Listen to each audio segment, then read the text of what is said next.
a.m. So this time we'll start the meeting of the Board of Housing and Community Development. To begin, I'd like to do roll call. Herbert. Here. Scott. Here. Stewie. Carol. Present. Gregory. Here. Salad. Mr. Jackson. Johnson. Mr. Johnson. Here. Marigold. Here. Murphy. Shields. Here. Bell. Here. Russell. Here. Here we have it. Great, thank you very much. Well, welcome everyone. Hope that you're enjoying this holiday season. We're going to begin today's meeting first with a public comment. We'll begin with the virtual public comment, which will be taken for a period of 30 minutes or half an hour. Each testifier will be limited to 1 minute, so I will be keeping track of time. I will please do your best to keep it to 1 minute. I will do my best to be courteous in interjecting. When we reach that time, we have to be cognizant of the time limit to give everyone a fair chance at testifying. Testifiers will be called in the order in which they were registered with the staff. And following that, following the virtual public comment will be the in-person public comment. Again, that will also, each testifier will be limited to 1 minute. Following the public comment, BHCD will adjourn and we will do the committee meetings.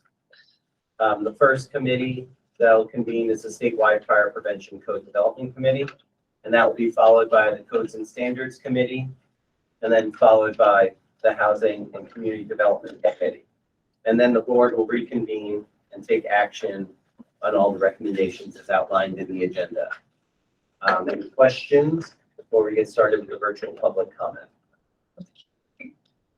Okay, one more reminder for anyone who is testifying, just in the interest of time, if something was said already and you would like to, it's more efficient to just say I concur with the previous comments made by so-and-so, please feel free to do that as well. All right, thank you. And with that, I'll turn it over to Kyle. Thank you, Chair. And just one logistical note, we are recording the comment for those online and here in person. Our first virtual commenter signed up is Ross Shearer. Good morning. I am Ross Shearer from Vienna. In 1988, the alarm for global warming became audible, but most of us reacted with indifference. The cost of that indifference has accumulated big penalties. Mr. Shearer, we can't hear you. Oh. I don't know how to boost the volume. There we go. We can hear you now. Go ahead. In 1988, the alarm for global warming became audible, but most of us reacted with indifference. The cost of that indifference has accumulated penalties, making it clear that each of us should seize energy conserving opportunity available to us. During the October 3rd meeting, many residential code proposals were presented that would provide cost-effective benefits for homeowners, the public, climate, and the global commons. Officers of the Commonwealth swear an oath to act impartially. However, a majority of the October votes sided with the businesses of the regulated parties who opposed those beneficial proposals. Today presents a fresh opportunity for the board to choose to vote as the evidence indicates it should. Please adopt the residential energy efficiency and sprinkler proposals. Thank you very much. Next, we have Judy Dyer. Thank you. Can you hear me? Yes, go ahead. Okay. Hi, I'm Judy. I'm a Virginia resident, and I'm also a mother who's concerned about the condition of this earth that we're leaving our children and future generations. Residential and commercial buildings account for almost 40% of carbon dioxide emissions in the US, making the building code critical to our efforts to reduce our greenhouse gas emissions and combat climate change. The building code is also the key to enabling consumers to save money on their utility bills. The front end of the building process that the code covers is when energy efficiency measures can most easily and cheaply be introduced, providing years of benefit to homeowners in terms of overall lower costs. Last year, the General Assembly enacted a law calling for efficiency standards to be at least as stringent as the latest IECC whenever the savings of energy and benefits to the public would exceed the incremental cost of construction. If the board is going to diverge from the most current IECC, it must only be after doing a detailed cost-benefit analysis and determining that incremental costs of construction would exceed the benefits to the public, something it didn't try to do and that we believe it couldn't do because, in fact, the long-term cost benefits of energy efficiency vastly outweigh any additional upfront construction costs. Thank you, Ms. Geyer. I'm sorry that your 1 minute is up. Okay, thank you for hearing me. Next we have Allison Cook. Hi, good morning, everyone. Can you hear me okay? Yes, we can hear you. Thank you. Go ahead. Thank you. I'm Allison Cook with Arlington, Virginia. You'll see before you a proposal today for a single stair in R2 settings. I would encourage you to disapprove that. There was non-consensus because there are a lot of safety risks with that. While there are some locations that have chosen that code change proposal, there are reasons that we have 2 stairs in residential settings. If there is a failure in 1 stair, we need both fire service access and the ability for people to get out. I would encourage you not to adopt that proposal. Thank you so much. Thank you. Next to Meredith Haynes. Good morning. Also checking if you can hear me. Morning. We can hear you. Go ahead. Meredith Haynes, resident of Virginia, a member of Virginia Grassroots Coalition, speaking to Virginia Uniform Building Codes. You get to build the homes of our future. There's both an exciting and responsibility-laden role. I hope you have the same vision for the type of homes that our children will raise their families in as I do. It will be a smart home where utilities and devices are optimally using minimal energy, most of it generated by local solar. It will be a comfortable space that is free from indoor pollutants. Of course, it is fully electric. If you're not building it, at least make it ready, because retrofits are ridiculously difficult and expensive. Let's make that needless by installing conduits for future EV chargers, rooftop solar, and electric appliances if these items are ridiculously not included in the building plans. Electric ready homes make sense now, and having conduits in place during construction are a cheap down payment on the comfortable and affordable homes for our next generation. Thank you for allowing me to address your board. Thank you very much. Here next we have Michael Trauberman. Good morning. My name is Mike Trauberman. I'm Vice Chair of the City of Falls Church Environmental Sustainability Council. We ask the board to reconsider its decision with respect to the energy efficiency proposals for the USBC. We urge you to fully incorporate the 2021 IECC without weakening amendments and to support proposals for heat pumps and readiness for electrical vehicles, solar panels, and appliances. Rigorous studies by the U.S. Department of Energy, PNNL, and ICF have determined that the energy cost savings from the 2021 IECC will outweigh the initial costs of construction, making housing more affordable. The 2021 IECC will also provide important health, safety, and welfare benefits, including a healthier living environment, increased resilience, and reduced greenhouse gas emissions. Falls Church and many Virginia jurisdictions have goals to significantly reduce greenhouse gas emissions, with buildings accounting for half of these emissions. Adopting an energy-efficient building code is essential for achieving these goals. Thank you for your time and consideration. Thank you. Next we have Andrew Milliken. Good morning. Can you hear me okay? We can hear you. Go ahead. Good morning, Mr. Chairman, members of the board. My name is Andrew Milliken. I'm the chairman of Virginia Fire Services Board Codes and Standards Subcommittee. I'm speaking today to voice disappointment with the decision of this board to bypass discussion and dialogue on the non-consensus proposals during the October 3rd meeting. It only takes a single person without technical basis to object to a proposal and deem it non-consensus. Code development is not a perfect process and demands discussion, debate, and compromise on all levels. In fact, the Virginia process is intentionally designed to bring non-consensus cases to your board, at least for consideration, debate, and discussion for that very reason. Ignoring that responsibility and role in the process at the Board of Housing level is extremely disappointing and disheartening for those of us who have devoted countless hours and days to the process in the past year. Setting the expectation that non-consensus items are dead on arrival will likely discourage participation in debate at all levels. Furthermore, there were many non-consensus proposals this year that were matters of public safety, and bypassing this debate and discussion on those issues signals a lack of interest and safety to the citizens across Virginia. Moving forward, I hope you will consider your actions, the message it sends, and make efforts to support a collaborative code development process in Virginia at all levels, not diluted to consensus-only proposals. Thank you. Thank you. Kyle, next we have Jeff Shapiro. Thank you. Can you hear me? Yes, we can hear you. Go ahead. I'm speaking on my own behalf as a code official, a licensed engineer, and someone who's participated in code development for 40 years. I want to make 3 points regarding what took place in Virginia's process this year. 1, by voting to accept task group reports without providing an opportunity for discussion of non-consensus items, the board has essentially changed the rules midstream in the Virginia code development process. The longstanding option to discuss non-consensus items was removed without notice. 2, consensus in Virginia is now equated to unanimity. Unanimity at the task group level, code proposals are categorically denied. A lone dissenting voter now has unilateral control of the process outcome. There is no other regulatory process that gives this level of control to a single individual, let alone a single member of a volunteer work group.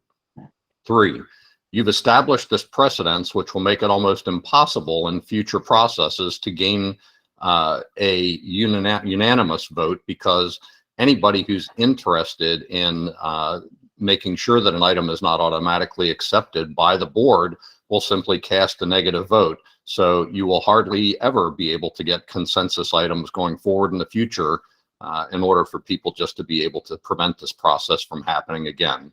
I encourage you to reconsider what you've done with regard to categorically denying any non-consensus items. Thank you. Kyle, next we have Dan Willem. Good morning. My name is Dan Wilhelm, Fairfax County Deputy Building Official. And first, I'd like to speak in opposition to B 1006.3.4-21, which proposes to double the allowable number of stories for a single exit residential building from 3 to 6. Having a second option for the means of egress is critical in occupancies where egress may be delayed, such as spaces where people sleep, and is even more critical as the number of stories increases. And second, I would like to speak in support of the non-consensus changes that eliminate the weakening Virginia Energy Code amendments, especially those that allow reduced wall insulation and higher infiltration for blower door tests. The Fairfax County Board of Supervisors supports actions that would require increased energy efficient construction. Approximately 14% of Virginia residents reside in Fairfax County. This would support our countywide Energy and Climate Action Plan, or CCAP, which is unique in that it was developed by the community, for the community, with input from dozens of organizational, business, and civic leaders, as well as individual residents. Thank you. Thank you. Thanks. We had a couple people who I think have jumped on. Keith Brower, would you like to offer comment?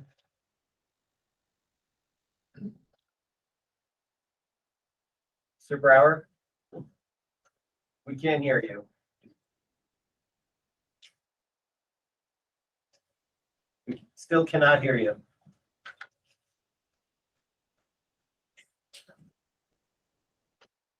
Yeah. It shows that you're on mute on our side. We'll move to the next one, Kyle. All right, we'll move on and we'll come back. Lee Stormer.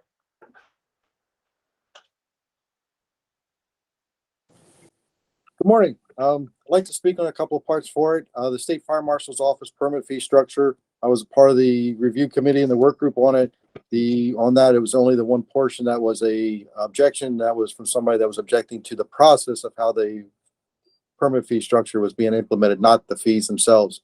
So we'd like to speak in support of the state fire marshal's office being properly funded and for updating their permit fee. On the residential sprinklers, speaking in proposal of that and support of it, from an environmental perspective, you would think that you would only want to build a structure and supply at once.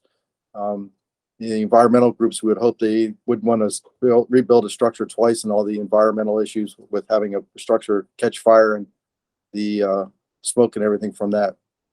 The fire extinguishers instructions exemption, we were speaking in support of removing that. Fire extinguishers are for catching a fire early on for the incipient stage. The sprinklers are for later on or when the people aren't in the building. So we support the extinguishers being used at in all structures. And in opposition to the single stair proponents, during the review on the work group, we noticed there was a lot of issues with it. We weren't quite sure on a lot of parts on it. There was a lot of questions on it. So we would request that that be held off until the next time when it can be properly reviewed and vetted. Thank you. Thank you very much. All right. So come back. Mr. Brower, would you like to speak? We still can't hear you. Cannot hear you. Sorry.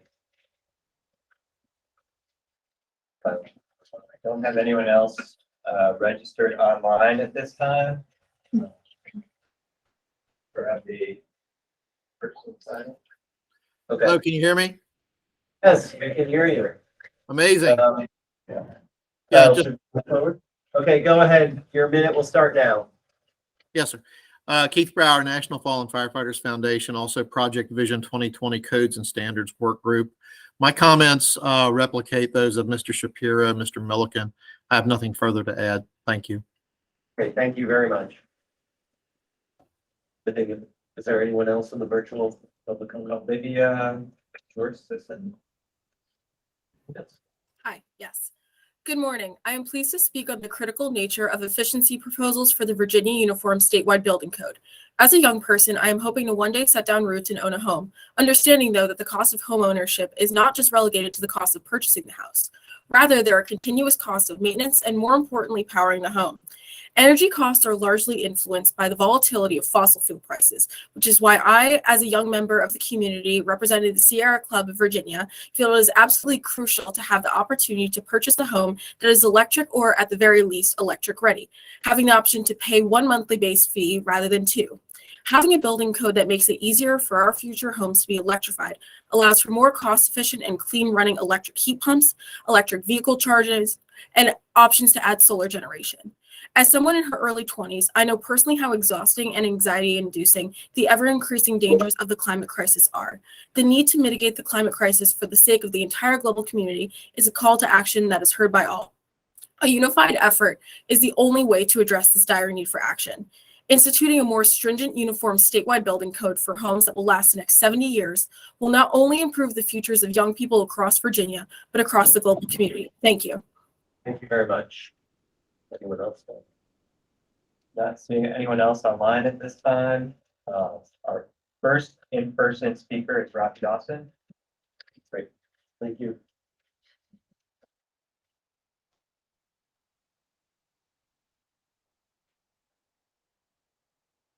Morning, I'm off mute.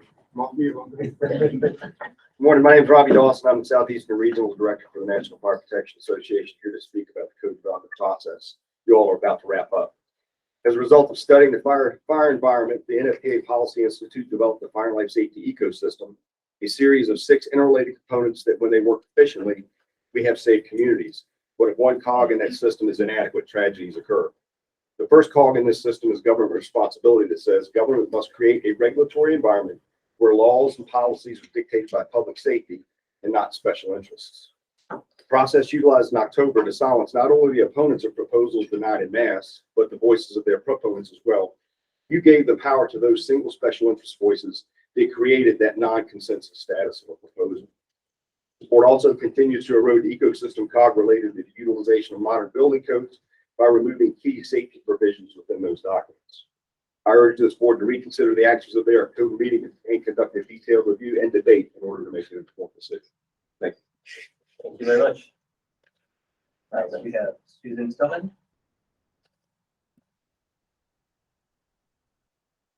I want to call the next one on deck. Yeah, that's a good idea.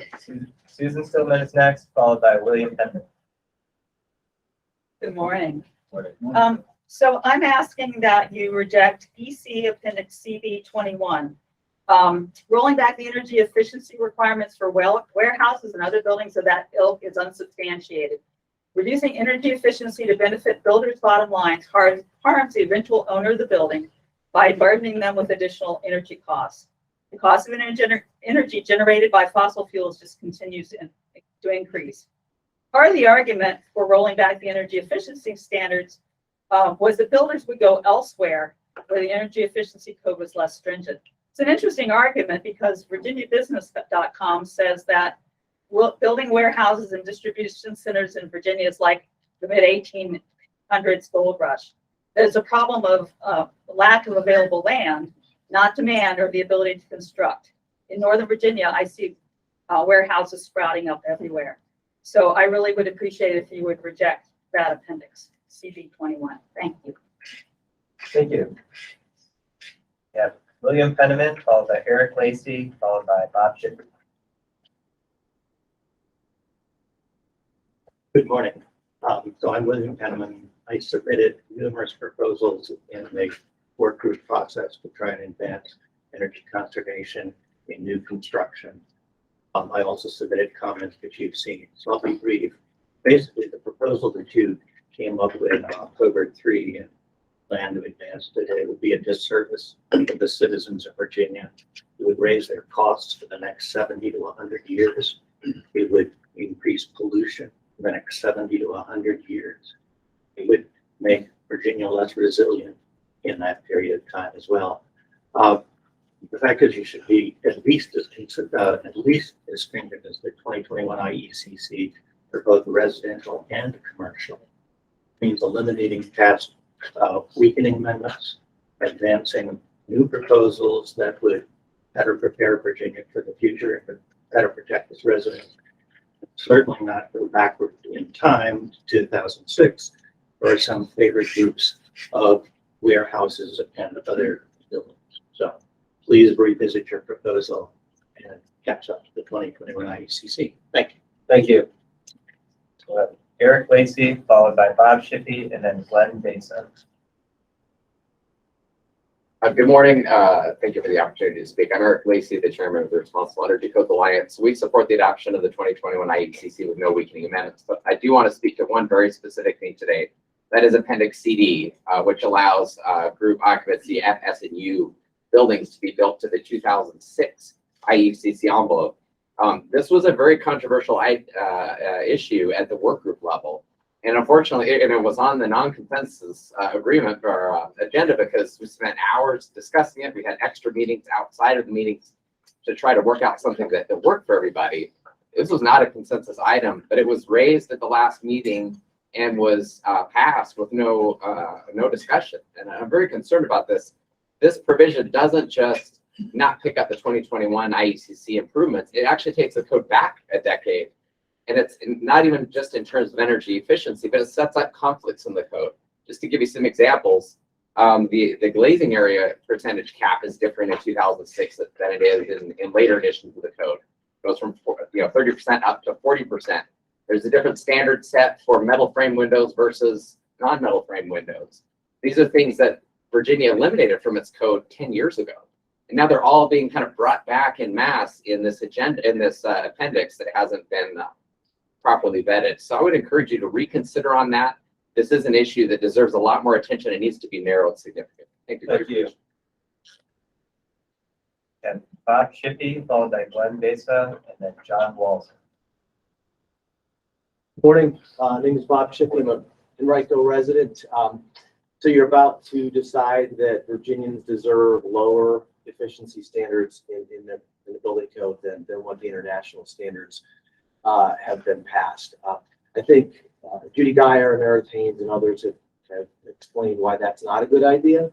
I also agree with what Jeff Shapiro said about making an individual vote, a veto vote was probably not a good process going forward. So I do encourage you to consider that.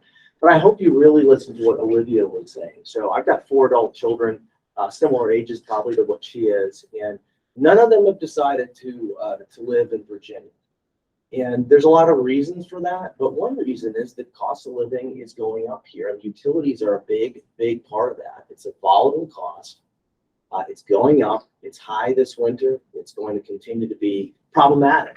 And as others have mentioned, the cost of building structures that require lower ongoing cost is very low, and it saves Virginians money in the long run. And I encourage you to reconsider what you're doing with that. Thanks. Thank you. Glenn Besa, Alderman John Walzer, and last speaker is Paige Wesselman.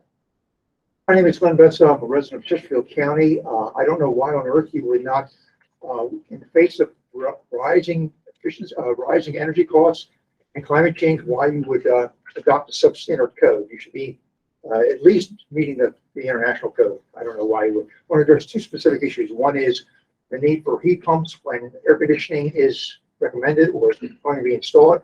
Why on earth would you install 2 units instead of 1? It doesn't make any sense at all, particularly in light of the Inflation Reduction Act and the High Efficiency Electric Home Rebate Act, which could give folks up to $8,000. Not everybody's going to get $8,000 depending on your income, but there's a lot of money there to encourage heat pumps, and I don't know why on earth you do it. The other issue I'd like to address is basically building homes so that they are EV ready, electric vehicle ready.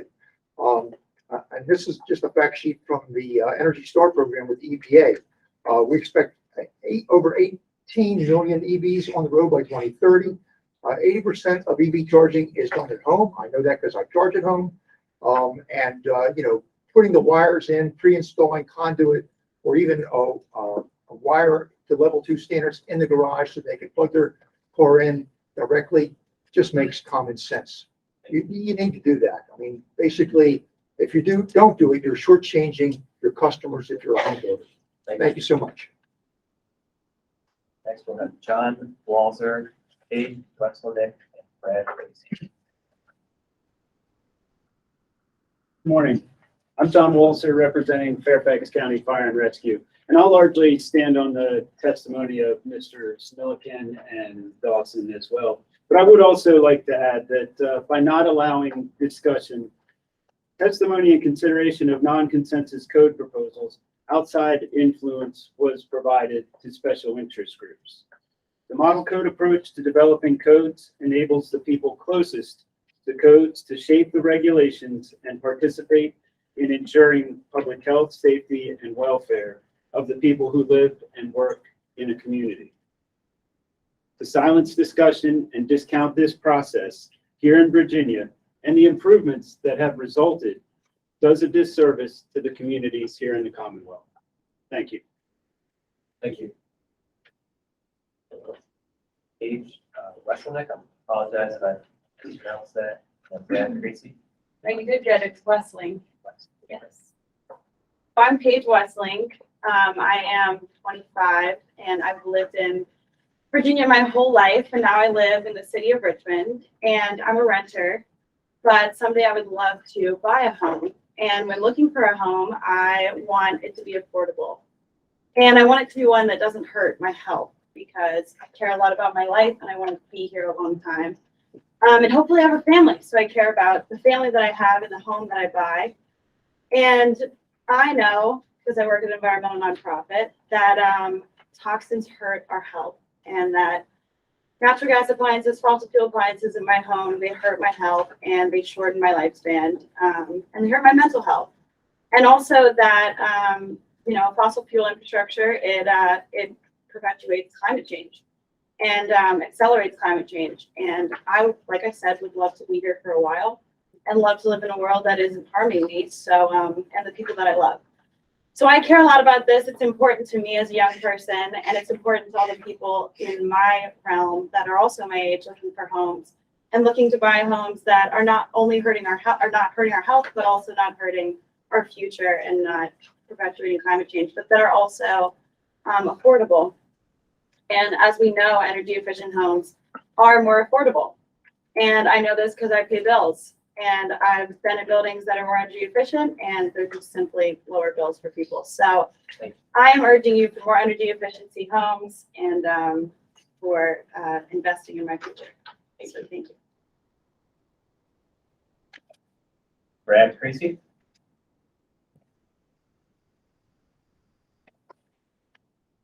Good morning, everyone. I don't have anything prepared. My name is Brad Creasy. I'm the Executive Director of Fire Programs that oversees the State Fire Marshal's office. Our State Fire Marshal, Billy Hucks, had planned to be here this morning just to say a few words. He had a family emergency, so I'm going to take a couple seconds. We had, the work group had, it was a consensus vote in order for us to change our fee setting. Has not been changed in 14 years. And I just would remind everyone that the Fire Marshal's office is actually the fire official for 63 localities in the Commonwealth. And we had not changed our fees in 14 years. So this was a big thing for us. A lot of the Fire Marshal's offices that are on the local level have changed their fees many, many times over the years. And, I think we all are working for the same goal, and that is to make Virginia safer for our residents. And this really it hamstrings us, honestly, for not being able to change these fees. As some of those online have said, that it was just one opposition that changed this and made it non-consensus at the last minute. And I would just ask that you reconsider that. So thank you. Thank you very much. Here, we don't have anyone else signed up. Anyone else present who'd like to speak today? Doesn't look like anyone else has entered their name online.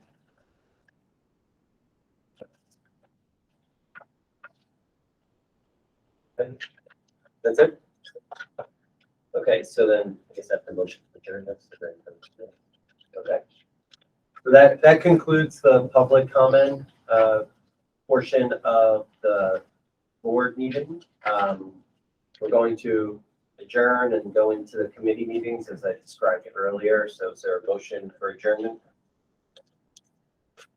Motion to adjourn. Second. Second. All in favor? Aye. Any opposed?